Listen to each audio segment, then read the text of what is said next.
Welcome back. રાજકોટમાં કુવાડવા ગામ પાસે ખાનગી બસ પર હુમલાની ઘટના બની અને ટ્રાવેલ્સ સંચાલકો વચ્ચેની માથાકૂટમાં ખાનગી બસમાં તોડફોડ કરાઈ। અમદાવાદમાં ઇસ્કોન પાસે બસ લગાવવા મુદ્દે બસ સંચાલકો વચ્ચે સૌથી પહેલા તો બબાલ થઈ હતી। આદેશ ટ્રાવેલ્સ અને દ્વારકાધીશ ટ્રાવેલ્સના સંચાલકો વચ્ચે બબાલ થઈ હતી।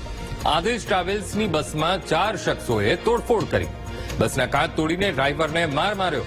ઘટનાની કુવાડવા પોલીસ મથકમાં ફરિયાદ નોંધાઈ છે।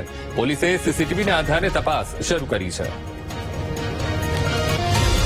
આજ મુદ્દે સંવાદદાતા શનિ મૈયડ ફોનલાઈન પર જોડાઈ ગયા છે। શનિ, રાજકોટમાં કુવાડવા ગામ પાસે ખાનગી બસ પર હુમલાની ઘટના, શું મામલો? જેટના અંકુર વાત કરવામાં આવે, ટ્રાવેલ્સ સંચાલકો વચ્ચે માથાકૂટ થઈ હતી। રાજકોટ કુવાડવા ગામ નજીક બસ રોકીને તોડફોડ કરવામાં આવી હતી। આદેશ ટ્રાવેલ્સ અને દ્વારકાધીશ ટ્રાવેલ્સ વચ્ચે અમદાવાદ ઇસ્કોન પાસે બસ લગાડવા બાબતે બબાલ ચાલી રહી હતી ને તે જ બબાલને લઈને આદેશ ટ્રાવેલ્સ અને રાજકોટ અમદાવાદ તરફ આવી રહેલા મુસાફર ભરેલી બસને કુવાડવા નજીક તોડફોડ કરવામાં આવી છે। દ્વારકાધીશ ટ્રાવેલ્સના માણસોએ તોડફોડ કરી હોવાના આક્ષેપો જે થયા છે। આક્ષેપો બાદ અત્યારે 4 શખ્સો વિરુદ્ધ અત્યારે કુવાડવા પોલીસ સ્ટેશનમાં ફરિયાદ નોંધાઈ છે। સમગ્ર ઘટનાના સીસીટીવી સામે આવી રહ્યા છે અને પોલીસને આરોપીને શોધવા માટેની અત્યારે તજવીજ હાથ ધરી છે।